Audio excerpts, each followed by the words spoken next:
Kaka, habari hii tena wapi? Kaka, nimepata taarifa kuna rafiki yangu amegongwa na pikipiki sijui na gari, alioelekeza sijamuelewa vizuri. Sasa ile lengo niende kwa nikasikilize kwa sababu yule rafiki yangu hana jamaa hapa kijijini. Ukasikilize wapi? Hospitali kule kipindi amelazwa sababu hakuna kuongea naye. Kwani kanitoa ukiwa hivi. Sasa hospitali na sababu pale na wapi? Hapo kaka huo uoga wako. Kule wewe unafungulia unakata ruhusa hapo. Mgonjwa anaweza kusikia pale muda wote. Kaka na mimi hapa nikaurahisi sana mgonjwa kupona. Kichwani kidogo kuamka sawa kichwani. Mimi ziko sawa ila wewe. Haiwezekani wewe sabufa hospitali sabufa hospitali.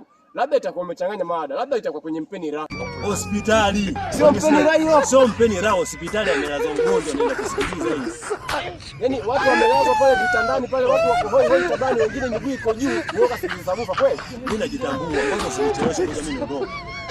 Vipi? Hospitali sabufa.